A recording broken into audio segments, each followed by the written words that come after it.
So who are the characters that I recommend you should pick?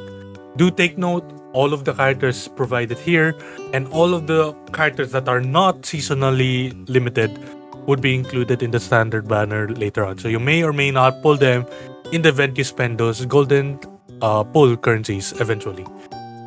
But given the context, here are the characters that I would personally recommend you picking up, especially for E0.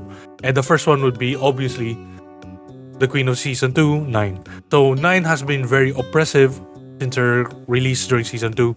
She's always been a really strong combatant, and she'll continue being really strong. Her ability to deal a lot of damage at very minimal cost, or not necessarily minimal cost, her AP cost relative to her damage is very skewed. She deals a lot of damage. She's very oppressive as a character. The next pickup I would suggest would probably be Tifera. So Tifera has shown to be, also Season 2 by the way, has shown to be a character that provides quite a good comparison to Mika. However, she has more flexibility, she provides more healing, she provides more AP generation, and in my opinion is a really good character to pick up. The next one would be Narja. So what makes Narja quite different? I think she's a post-season 1 character before pre-season 2. Narja provides healing through her predation and her other skills, and her heal as well as the ability to buff defense-based damage makes her quite valuable as a character if we're going to compare it to all the other options here in the Selector. So these three are really good. Who should you pick up next? And my answer to that specific question would be any of the characters you do not necessarily own. One of the important characters to probably pick up would be either Orlea, Veronica, more importantly, and perhaps those two. Hugo if you want. But your priority would probably just be Orlea or Veronica. Veronica, if you've seen all the previous builds or her previous use case, she's shown to be a very good means of generating a lot of a lot of draw in your deck with her cards such as the hamster, I forgot his name, or the other cards that she has. She has a lot of draw. She's a really good draw engine. Orlea has seen major use since her buffs as of recent and has seen to be quite a sustainable and really noteworthy character to pick up. Hugo has been seen to be very good in his extra attack. I wouldn't put him above the other two I've mentioned, but he's still a solid pickup. As for the others, pick for who you don't necessarily own. Okay, but despite that, let's go through all of the characters here. So for Luke, it's really hard to defend him. He's a little hard to play as a character. And based from all the videos that I've seen from other players, he only benefits once he hits E6. And if you have E5 of him and you have this Selector ticket, you could consider picking him up. Otherwise, let's maybe hold off in picking him up. Next would be Calipe. So initially in the game, Calipe, especially during the beta, Calipe has been seen as the strongest vanguard in the game. However, she's been, with the nerfs that were given to her, she isn't performing as good as before. But she's not too bad to pick up, but I wouldn't necessarily say she's a priority in picking up. Next one is the Magna, who's a vanguard as well. Her main shtick is that she counterattacks a lot. She provides crystallization, and I like her design as a character. It's pretty fun. I believe she only becomes much better once you get the dupe of her. I don't recall what it is. Let's see.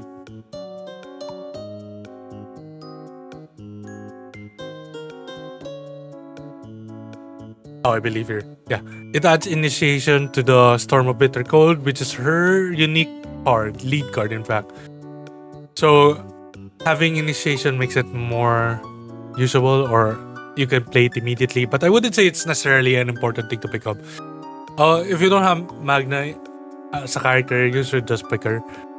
Otherwise, getting dupes for her isn't too much of a priority. Next is Rin. So Rin has seen some buffs in the game. She's not necessarily a bad character to have.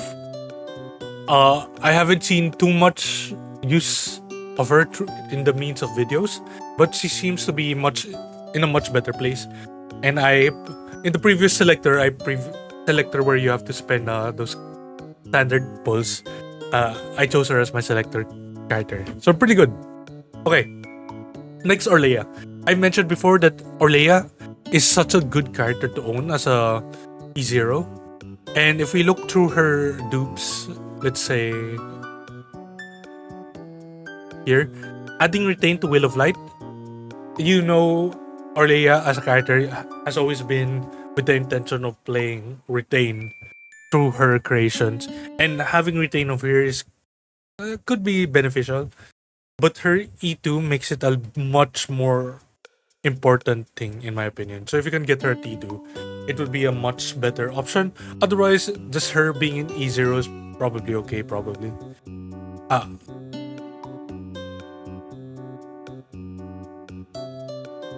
Okay, next would be Maylin. So Maylin has been quite unique in terms of dupes. Her best or ego level is E0. Just owning Maylin alone is quite beneficial. As for dupes, you don't really need her dupes. Her dupes have been... If we look through her dupes right now, her combination with her ego levels doesn't seem to relate too much and isn't too important. So let's hold off, with picking up Maylin just for dupes. Okay, next would be Veronica. So E0 is a really prime pick for Veronica. Her dupes give her a bunch of reload, I believe.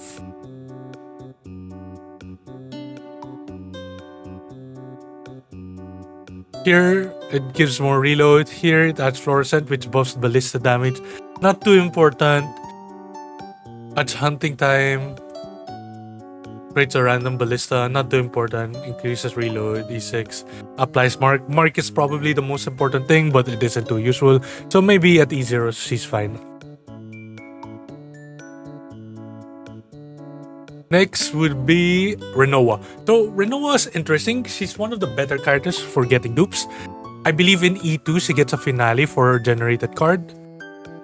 And E1, I believe Renoa's really strong, even at E0. But having the additional card generation on her dupes makes it quite important to get. Otherwise, if you don't have her, get her. Hugo generates more extra attacks. Kayron is more reliant to dupes. Him at E0 isn't impressive. Him at E1 is okay.